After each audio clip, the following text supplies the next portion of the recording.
اردو افسانہ ڈکا۔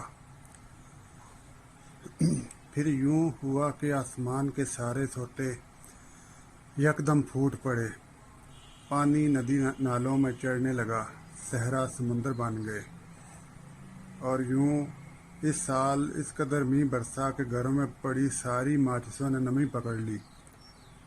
یوں ہی کوئی آگ جلانے کے لیے مسالے پر تیلی رگڑتا، تیلی کسی عمر رسیدہ ناتواں شخص کی طرح بھوس کی آواز کے ساتھ سلگنے سے پہلے چپ سادھ لیتی۔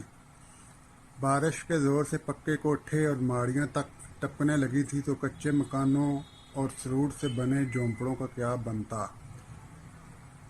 وہ جگہ جگہ سے ٹپکتے چھت تلے بیٹھا، کچھ سوچتے ہوئے بھی کچھ نہیں سوچ رہا تھا۔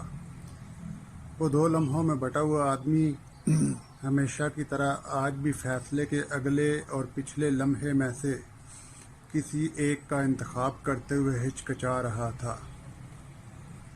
کمرے کے دوسرے کونے سے ہلکی ہلکی سسکیوں کی آواز سے ظاہر ہو رہا تھا کہ رونے والا آواز کو دبانے کی حتی الوسیع کوشش کر رہا ہے۔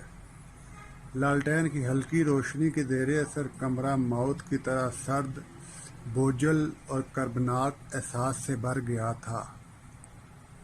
سسکیوں کی آواز کے ذرا بلند ہوتے ہی اس نے کسی ماہر سوار کی طرح فیصلے کے اگلے لمحے پر ارادے کی زین کس لی۔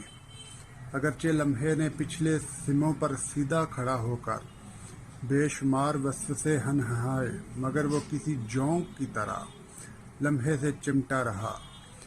سسکیوں کی آواز ذرا بڑھی اور ہچکیوں کی شکل اختیار کرتی چلی گئی۔ تب یکدم وہ چارپائی سے اترا اور زمین پر قدم رکھتے ہی یہ محسوس کر کے چونک اٹھا کہ کمرے میں ٹخنوں ٹخنوں پانی کھڑا تھا۔